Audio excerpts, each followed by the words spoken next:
오늘 우리에게 주신 하나님의 말씀 보겠습니다. 창세기 13장 6절에서 10절에 있는 말씀입니다. 창세기 13장 6절에서 10절에 있는 말씀. 저와 여러분이 한 절씩 교독하도록 하겠습니다. 그 땅이 그들이 동거하기에 넉넉하지 못하였으니 이는 그들의 소유가 많아서 동거할 수 없었음이니라. 그러므로 아브라함의 가축의 목자와 롯의 가축의 목자가 서로 다투고 또 가나안 사람과 브리스 사람도 그 땅에 거주하였는지라. 아브라함이 롯에게 이르되 우리는 한 친족이라 나나 너나 내 목자나 서로 다투게 하지 말자. 앞에 땅이 있지 아니하냐. 나를 떠나가라. 내가 자하면 나는 우하고 내가 우하면 나는 자하리라. 함께 읽습니다. 이에 롯이 눈을 들어 요단 지역을 바라본즉 소할까지 온 땅에 물이 넉넉하니 여호와께서 소돔과 고모라를 멸하시기 전이었으므로 여호와의 동산 같고 애굽 땅과 같았더라. 아멘. 지난주에 이어 아브라함의 이야기가 계속되는데요, 아브라함의 이야기를 묵상하면서 그런 생각이 들었습니다. 아브라함은 참 넉넉한 마음을 가진 사람이었구나 하는 것이었습니다. 조카 롯에게 선택권을 먼저 주고 양보하는 이 아브라함을 보면서 아브라함은 참 마음이 넉넉하게 살았는데 나도 그렇게 살 수는 없을까, 그런 생각이 들었습니다. 요즘 세상이 참 각박하고 이기주의가 팽배한 그런 세상이 되었는데요, 돈과 물질 앞에는 가족도 형제도 다 소용이 없고요, 더구나 양보란 거의 없고 그저 이 내 욕심만 챙기려는 이 마음뿐이죠. 돈이면 다다라는 이 만몬신이 온 인류를 덮고 있다고 해도 과언이 아닐 것입니다. 그러다 보니 이웃끼리 아무것도 아닌데 흥분하기도 하고요, 공동생활하는 이 아파트에서는 하다못해 층간소음 문제라도 생기면 이해는커녕 살벌한 일까지 벌어지는 것을 뉴스를 통해서 종종 보지 않습니까? 별것 아닌데 상대방을 공격하면서 말해야지 내가 이긴 것처럼 느껴지기도 하고요, 어쩌면 사람이 저럴 수 있을까 생각이 들 만큼 매정하고 이 섬뜩한 일들도 참 많은 그런 세상이 되어버렸습니다. 그렇다면 우리 그리스도인들은 어떻습니까? 우리는 왜라고 말할 수 있을까요? 생각해 볼 문제입니다. 물론 종종 들려오는 좋은 소식, 참 아름다운 이 섬김의 소식들이 우리의 가슴을 찡하게 울리는 일들도 있습니다. 내가 열심히 일하고 수고해서 번 돈이지만 하나님이 주신 것들을 축복의 통로로 사용하는 정말 여유 있고 넉넉하고 마음을 가진 분들이 분명히 있습니다. 그야말로 이 아브라함과 같은 이 마음이 넉넉한 분들이죠. 바라기는 우리 그리스도인들이 점점 더 많아졌으면 좋겠습니다. 그런 그리스도인들이, 아니 우리를 통하여 이런 이 각박한 세상에 조금만 더 여유를 가지고 넉넉한 마음으로 살아가면 얼마나 좋을까 하는 그런 생각이 참 많이 드는 것입니다. 아브라함의 이야기를 읽으면서 어떻게 그럴 수 있을까? 나도 좀 배우고 싶다는 생각이 들었는데요, 만약 제가 아브라함이라면 그랬을지도 몰라요. 그래도 내가 삼촌인데 조카가 어떻게 그럴 수 있지? 괘씸한 놈이네? 참 괘씸하네? 그런데 아브라함은 그렇게 생각하지 않고 오히려 조카에게 넉넉하게 말합니다. 네가 먼저 선택해라. 네가 좌를 선택하면 나는 우를 선택하고 네가 우를 선택하면 내가 좌를 선택하지 뭐. 여러분, 아브라함이 그렇게 말할 수 있었던 힘이 어디서 나왔을까요? 아브라함이 이 넉넉한 마음을 우리가 배울 수만 있다면 세상살이가 아무리 각박해도 견딜 만하지 않겠습니까? 이 정도면 괜찮지 뭘 이라고 생각할 수 있지 않을까요? 그렇다면 무엇이 이 아브라함에게 그런 마음의 넉넉함을 주었을까요? 다시 말해서 우리가 어떻게 이 아브라함 같은 넉넉한 마음을 가질 수 있을까요? 넉넉한 마음을 가질 수 있는 이 첫 번째 비결은 한 번 더 생각해 보는 것입니다. 한 번 더 생각해 보는 것. 오늘 보면 6절을 함께 읽어보도록 하겠습니다. 6절 시작. 그 땅이 그들이 통거하기에 넉넉하지 못하였으니 이는 그들의 소유가 많아서 통거할 수 없었음이니라. 여러분, 우리 그리스도인들이 주의할 때가 있는데요, 그게 언제냐면 넉넉하지 못할 때입니다. 넉넉하지 못할 때. 사람들이 그렇지 않습니까? 넉넉하면 괜찮아요. 돈 좀 있으면요 마음이 훨씬 푸근해져요. 좀 어려운 질문에도 대답이 훨씬 부드러워지고요. 근데 문제는 없을 때, 이 부족할 때입니다. 뭔가 상황이 어려워질 때입니다. 그때가 되면 누구든지 사람이 좀 달라져요. 사람이. 그렇게 넉넉하지 못할 때, 어려울 때 뭘 해야 된다? 조심해야 된다는 거예요. 조심해야 된다. 그런데 오늘 본문을 보면 좀 이상한 게 있습니다. 오늘 성경 6절은 분명히 동거하기에 넉넉하지 못했다고 기록합니다. 그렇다면 정말 그랬을까 하는 거예요. 성경이 그렇게 기록하고 있지만 사실은 2절에 보면 이렇게 기록되어 있습니다. 아브라함에게 가축과 은과 금이 풍부하였더라. 무슨 말입니까? 넉넉했다는 거예요. 넉넉했다는 거. 또 5절을 보면요 이렇게 기록되어 있습니다. 아브라함의 일행과 롯도 양과 소와 장막이 있으므로. 여러분, 여기서 있다는 것은요 넉넉하게 가지고 있다는 것입니다. 넉넉하게 가지고 있다. 그래서 영어 성경은 이것을 많이 가지고 있었다라고 번역하고 있습니다. 그러니까 아브라함도 롯도 넉넉하게 가지고 있었다는 거예요. 이것을 보면서 그렇구나, 우리도 한 번쯤 더 깊이 생각해 봐야겠구나 하는 것을 알았습니다. 왜냐하면 부족한 줄 알았는데 사실 알고 보니까 부족하지 않았어요. 오히려 넉넉했어요. 그러니까 한 번 더 생각해 보는 거예요. 생각해 보는 거. 지금 당장 통과하기 부족한 듯이 보여도 사실은 뭐예요? 넉넉했다고요. 그 정도면 양보해 주고도 남을 수 있을 만큼 충분히 있었다는 것입니다. 그럼에도 불구하고 재물에 대한 욕심은 끝이 없는 것이 바로 우리 인간입니다. 롯은 삼촌에 대하여 어떻게 합니까? 바로 자기가 먼저 어떻게 했어요?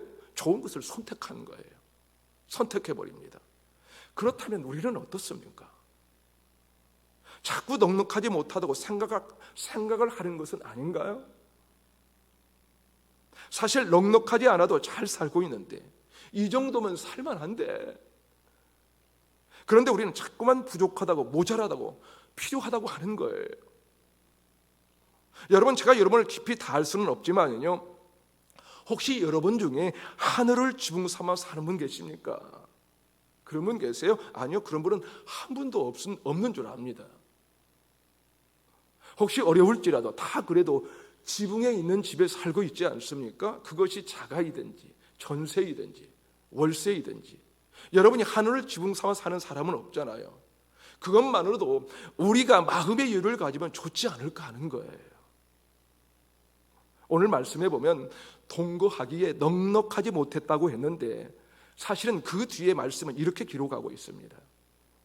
이는 그들의 소유가 많아서. 여러분, 성경을 읽을 때 그냥 읽지 마세요. 뭐라고요? 이는 그들의 소유가 많아서. 사실은 많아서 문제라는 거예요. 많아서. 그래서 주님이 늘 하신 말씀이 그거 아닙니까? 들에 핀 백합화를 뭐라고요? 생각해보라.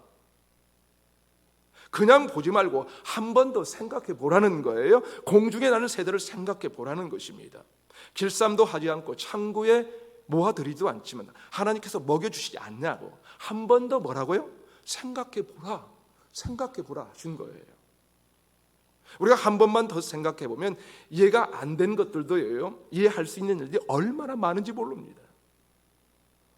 오해할 수 있었던 것들이 사실은 한 번만 더 생각해 보면 저 사람이 그래서 그랬겠구나 깨닫게 되는 거예요. 그럴 수는 없어 라고 했던 일들이 한 번만 생각해 보면 어때요? 그럴 수도 있겠구나. 그래, 맞아. 그렇게 바뀔 수 있는 것입니다. 그러게 여러분, 신앙인들은요, 한 번 더 생각해 보는 일이 필요합니다. 넉넉하지 않다고 생각할 때 한 번 더 생각해 보는 거예요. 우리가 그것이 우리 그리스도인들의 마음을 넉넉하게 만드는 비결입니다. 이 요셉이라는 이 다큐 사진 작가가 자신의 아이를 기르면서 적어놓은 육아 일기를 모아서 육아를 배우다라는 책을 만들었는데요, 거기에 보면 이런 내용이 있습니다. 참 그 책이 참 좋아요. 보니까 이 아버지에게 두 자녀가 있었어요. 두 자녀가 있었는데 딸이 온유, 아들이 소명이랍니다. 육아일기에 그 딸 아이에 대한 이야기가 적혀져 있었는데요, 어느 날 딸아이가 이 초등학교를 막 들어갔을 때라고 합니다. 이 온유가 잠자기 전에 이렇게 말하더라는 거예요. 아빠, 나는 힘들 때면 내 비밀 수첩을 보고 힘을 얻어요. 그러더라는 거예요. 이 조그만 아이가 자기 비밀 노트가 있다는 거예요. 더구나 그 비밀 노트를 보고 자기가 힘을 얻는다는 거예요. 그래서 이 아빠가 궁금한 거예요. 도대체 그 비밀 노트가 뭘까? 몰래 보고 싶은 마음이 간절했지만 그냥 기다렸대요. 그렇게 한 달쯤 지났는데 딸아이가 아빠한테 오더니 그러는 거예요. 아빠, 내가 비밀 노트 보여줄까? 그래서 드디어 이 온유의 비밀 노트를 보게 되었는데요, 그것은 이 조그마한 어린 아이가 자기 자신에게 쓴 편지랍니다. 그 노트에는 이렇게 기록되어 있었습니다. 온유야, 온유가 자기 자신에게 말하는 것이죠. 그렇죠? 자기 자신에게, 네가 아직 어리지만 하나님께서는 지금도 너를 많이 사랑하고 계셔. 선생님과 부모님이 너를 혼내시는 것은 네가 옳은 길로 가도록 너를 위해서 혼을 내는 거야. 정말 작은 이 어린 애지만 한 번 더 생각해 보니까 그러더라는 거예요. 선생님과 부모님이 자기를 혼내는 것은 자기를 옳은 길로 가게 하시려는 이 부모님과 이 선생님의 사랑 때문이라는 것을 알게 된 것입니다. 그리고 계속해서 이렇게 적고 있습니다. 온유야, 천국으로 가는 길도 힘들고 지치지만 그래도 힘을 내. 예수님이 네 마음속에 너를 항상 돌봐주고 계시오. 온유야, 넌 참 특별해. 내가 나인 게 좋아. 어렸을 땐 내 이름에 이응이 3개나 있어서 이 온유, 이응이 3개죠. 내 이름이 부끄러워서 이름을 작게 말했지만 지금은 내 이름이 성경에 나오는 것을 보고 내 이름이 더 이상 부끄럽지 않게 되었어. 하루하루 용기를 내서 천천히 걸어가. 나인 온유야, 사랑하고 축복해. 온유가 자신에게 쓴 편지. 여러분, 이 아이가 겨우 이 초등학교 어린 아이지만 한 번 더 생각해 보니까 이게 이런 거였구나 생각하게 되었다는 거예요. 어린다고 해서 혼난다고 우리 엄마 아빠는 왜 그래? 그게 아니고요. 한 번 더 생각해 보니까 나를 혼내시는 것은 내가 옳은 길 가도록 나를 위해서 혼을 내시는구나 알게 되었다는 것이죠. 사랑하는 여러분, 우리도 한 번 더 생각해 보면 안 될까요? 부족하다고 생각하기 전에 한 번 더 생각해 보는 것입니다. 그래도 여기까지 이렇게 인도하시고 살게 하시는 것이 참 감사 아닌가요, 여러분? 이런 불경기에 여기까지 걸어온 것이 은혜 아니고 무엇이겠어요, 여러분? 301장 찬송가의 가사처럼 지금까지 지내온 것 주의 크신 은혜라. 한이 없는 주의 사랑 어찌 이루 말하랴. 자나깨나 주의 손이 항상 살펴주시고 모든 일을 주 안에서 형통하게 하시네. 사랑하는 여러분, 모든 일을 형통하게 하시려 하시는 그런 거 아닐까요? 그렇지 않나요? 그러게 우리가 한 번 더 생각해 보는 것이 필요하다는 거예요. 부족해서 넉넉하지 못해서 다툼이 일어나지만 사실은 알고 보면 너무 많아서 그런 것은 아닌가 하는 거예요. 너무 많아서. 그렇다면 예수 믿는 사람들이 좀 더 넉넉한 마음을 가지려면 필요한 것은 무엇일까요? 뭘까요? 그것은 어떤 것이든 한 번 더 생각해 본다는 거예요. 생각해 보는 거예요. 그것으로 인하여 저와 여러분이 조금 더 넉넉한 마음으로 살아갈 수 있으면 얼마나 좋을까요? 한 번 더 생각해보고 조금은 더 넉넉한 믿음으로 살아가는 저와 여러분이 되시기를 바랍니다. 한 걸음 더 나가서 우리가 어떻게 아브라함처럼 넉넉한 마음을 가질 수 있을까요? 오늘 보면 9절은 이렇게 말씀합니다. 9절 함께 읽습니다. 시작. 내 앞에 온 땅이 있지 아니하냐? 나를 떠나가라. 내가 좌하면 나는 우하고 내가 우하면 나는 좌하리라. 여러분, 이게 무슨 말입니까? 이게 무슨 말이에요?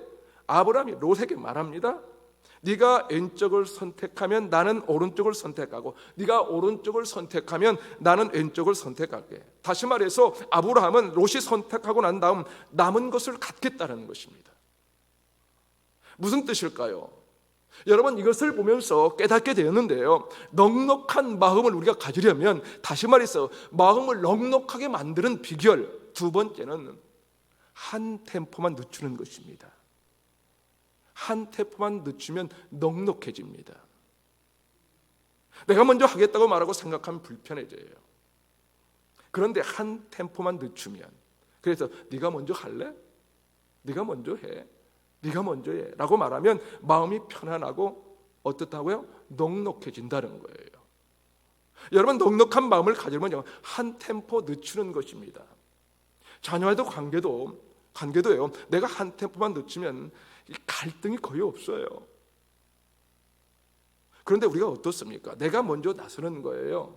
내가 먼저 한마디를 더 하는 거예요. 내가 한 템포만 뒤로 빠졌으면 괜찮을 텐데 내가 먼저 하려고 하는 것이죠.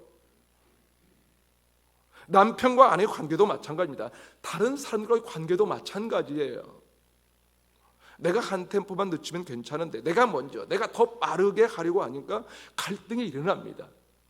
갈등이 일어나고 다툼이 일어나는 것은 아닐까요? 여러분, 한 템포만 쉬어가 보세요. 한 박자만 천천히 가보십시오. 상대가 먼저 선택하면 나는 남은 것을 가질 수밖에 없어요. 사실은 선택할 여지도 없는 것이죠, 그렇죠? 그게 그냥 남은 것 선택하는 것입니다. 그래도 그렇게 살아가는 것이 더 여유 있고 넉넉한 것입니다. 여러분, 먼저 가세요 라는 이 말의 영어 표현은 after you, 그죠? 그죠? after you라고 합니다. 다시 말해서 먼저 가세요, 그죠?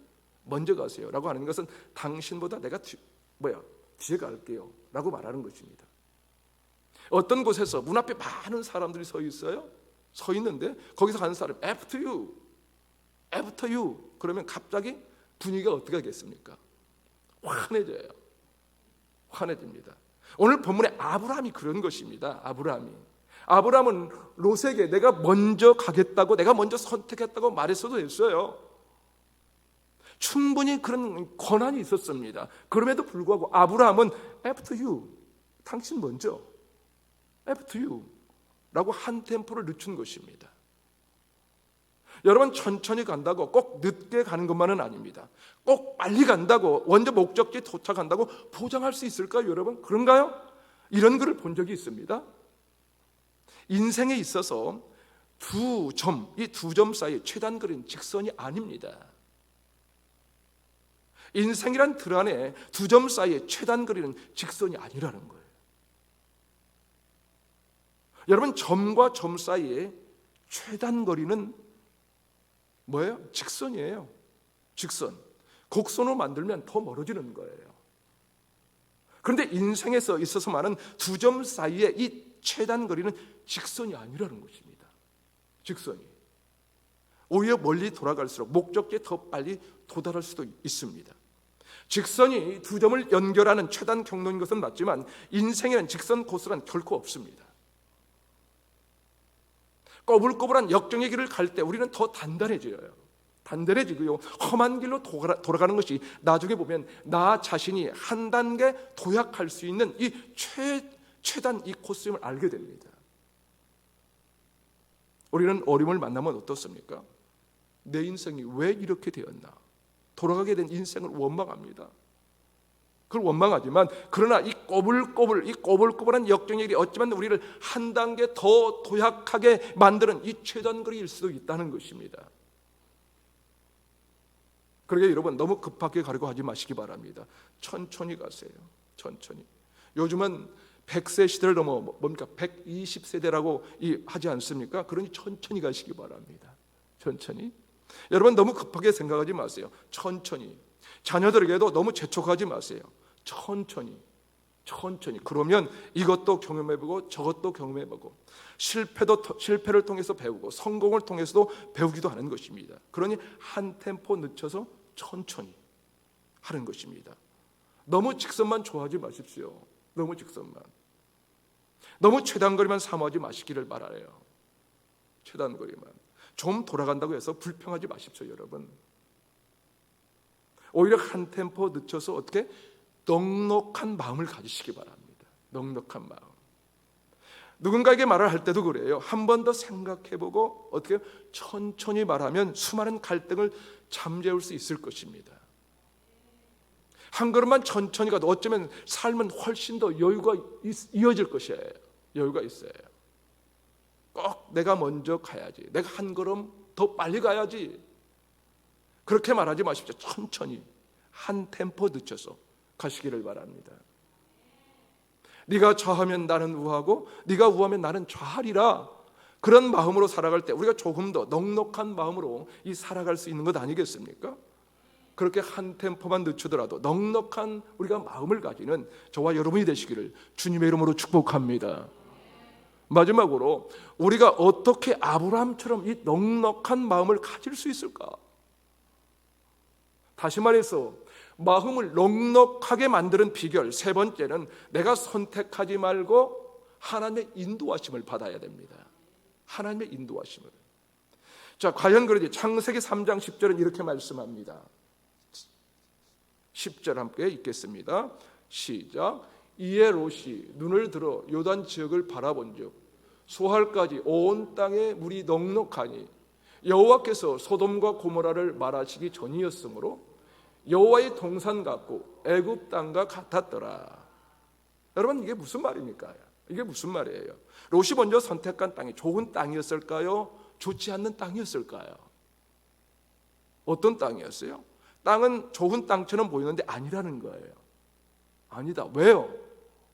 왜 그렇습니까? 아직까지 여호와께서 그 땅을 멸하시기 전이었기 때문에 좋아 보였지만 그 땅은 결국 멸망의 땅이에요. 멸망의 땅. 멸망의 땅이라는 거예요. 이 말씀을 읽다가 어떤 생각이 들었냐면요. 어차피 우리가 미래를 내다볼 수 없다면 하나님의 인도하심을 받는 것이 낫다는 것입니다. 그것이 넉넉한 마음이라는 거예요. 여러분 한번 생각해 보세요. 롯이 먼저 땅을 선택했어요. 롯이 선택한 땅은 너무 멋져 보였어요. 물도 많고요, 풍요로 보였고요, 비옥해 보이는 것입니다. 그래서 저기에 가면 진짜 내 인생이 달라질 것이라는 생각이 든 것이죠. 그런데 성경은 지적하고 있습니다. 그 땅이 아직 여호와께서 멸하시기 전이었으므로 당장은 여호와의 동산 같아 보였는지 모르지만 그러나 그 땅은 멸망의 땅이라는 것입니다. 멸망의 땅. 여러분 중에도 누구라도 여러분의 미래를 읽을 수 있습니까? 그러나요? 읽을 수 있어요? 어느 누가 여러분의 그 미래를 장담할 수 있겠습니까? 지금 당장 보기에는 이게 너무 좋아서 선택했지만 그것이 진짜 좋은 것인지 아닌지 알 수 있겠는가 하는 거예요. 그럴 수 없다면 하나님께 맡기는 게 낫지 않을까요? 하나님의 인도하심을 받는 것이 훨씬 더 유익한 것 아니겠어요? 우리가 뭔가 알 것 같지만 사실 우리는 모르거든요. 몰라요. 그런데 우리는 그렇지 않습니까? 내가 그래도 연륜이 있고 경험이 많아서 인터넷, 유튜브 모든 자료를 찾아보니까 소돔과 고모라가 좋은 땅인 거예요. 화려하고 좋아 보이는 것이지요. 좋아 보이는 거예요. 게다가 미래를 전혀 알 수 없으니 선택하는 것입니다. 선택하는 거. 그리고는 내가 잘 선택했다고 말할 수 있을지는 모르지만요. 아니요. 그렇지 않습니다. 내가 선택한 것이 좋은 것인지 아닌지는 우리는 아무도 모르는 거예요. 아무도 모릅니다. 사람이 보기에는 소돔과 고모라 땅이 물이 흐르고 비옥하지요. 당장은 좋아 보일 수밖에 없는 거예요. 그러나 정말 좋은 것인데 아무도 모르는 것입니다. 롯이 앞날을 몰랐던 것처럼 우리도 모르는 거 아니에요? 여러분 알고 계세요? 그렇다면 하나님의 인도하심을 받는 것이 100번 낫지 않겠습니까? 그래서 시편 48편 14절을 보면 이렇게 말씀합니다. 이 하나님은 영원히 우리 하나님이시니 그가 우리를 죽을 때까지 인도하시리로다. 아멘. 이 하나님은 영원히 우리 하나님이시니 그가 우리를 죽을 때까지 인도하시리로다. 아멘. 사랑하는 여러분, 저는 이 하나님이 좋습니다. 나를 죽을 때까지 인도하실 그분을 붙들고 사는 것이 좋은 거예요. 왜인지 아세요? 이사야 49장 10절은 이렇게 기록합니다. 그들이 줄이거나 목마르지 아니할 것이며 더위와 볕이 그들을 상하지 아니하리니 이는 그들을 긍휼히 여기는 이가 그들을 이끌되 샘물 근으로 인도할 것임이라. 아멘. 여러분, 우리의 하나님, 우리를 영원히 죽을 때까지 인도하실 하나님 어떤 분인가 하면요, 우리를 인도하시는데 어디로 샘물 근원으로 데리고 간다는 거예요. 샘물 근원으로. 물이 흘러나오다가 메말라버리는 그런 정도가 아니라 물이 계속해서 쏟아져 나오는 물의 근원으로 우리를 인도하신다는 거예요. 여러분, 우리는 아무도 앞을 내다볼 수 없습니다. 아니, 롯처럼 앞을 보면서 판단을 쉽게 내립니다. 이게 좋을 거야, 이쪽을 선택해야 되겠어, 이곳이 내가 가야 할 길이야 하면서 내가 먼저 선택하기를 원하지 않나요, 여러분? 여러분, 출애굽한 이스라엘 백성들이 그랬어요. 출애굽한 이스라엘 백성들에게 눈앞에 닥친 큰 시련이 뭐였습니까? 홍해였어요. 홍해. 눈에 보이는 것으로 말하면 끝장난 거예요. 끝장났습니다. 왜냐하면 눈앞에 홍해가 가로막고 있고요, 애굽의 이 바로의 군대가 뒤따라오고 있거든요. 그렇다면 홍해가 끝인가요, 여러분? 아니요. 우리는 미래를 몰라요. 미래를 모릅니다. 하나님께서 마른 땅을 건너가게 하시는 기적의 역사를 보여주시고 이스라엘 백성들을 홍해 앞에 서가게 하신 것은 아닙니까? 그런데 우리는 홍해 앞에 서면 어떻습니까? 우리는 홍해를 보면서 그렇게 생각합니다. 우리를 수장시키려고 이곳으로 보냈다고 생각하지는 않나요? 모세 때문에 이렇게 됐다고, 그냥 애굽에 있었으면 이러지 않았을 텐데 라고 원망하는 것입니다. 롯이 먼저 좋은 쪽을 선택했으니 나는 남은 쪽만 겨우 얻게 되었다고, 저놈이 좋은 땅 다 차지하고 나는 나쁜 땅만 차지하게 됐다고 그렇게 생각하는 거 아닌가 하는 거예요. 아니요, 그렇지 않아요. 넉넉한 마음으로 남는 것을 취할지라도 우리는요, 하나님께서 더 좋은 이 샘물의 근으로 인도하실 것이에요. 인도하신다는 거예요. 그렇다면 여러분, 우리가 미래를 알 수 없다면 아는 척 내가 먼저 선택하지 말고 전적인 하나님의 인도하심을 받아보시기를 바랍니다. 하나님의 인도하심, 그것이 훨씬 더 좋은 길이거든요. 훨씬 더. 그렇게 맡기고 그분의 인도하심을 받을 때 여유가 생겨요. 내 마음이 느긋해질 수 있는 것입니다. 내가 한 걸음 더 앞서가지 못했지만, 남들보다 먼저 좋은 것을 선택하지 못했지만, 내가 다른 사람보다 한 템포 늦게 가는 것 같지만 그것이 훨씬 더 좋은 이 하나님의 인도하시는 것을 확실하게 여러분 믿는다면 우리는 훨씬 더 여유 있는 삶을 누리게 될 줄로 믿습니다. 사랑하는 여러분, 이것을 굳게 믿으면서 마음이 넉넉한 믿음의 사람으로 살아가는 저와 여러분의 삶이 되시기를 바랍니다. 하나님은 그런 저와 여러분을 반드시 샘물 근으로 인도해 주실 것입니다. 그러므로 우리의 평생 마르지 않는 인생길, 주님 인도하신 믿음의 길 걸어가시기를 주님의 이름으로 축원합니다. 아멘.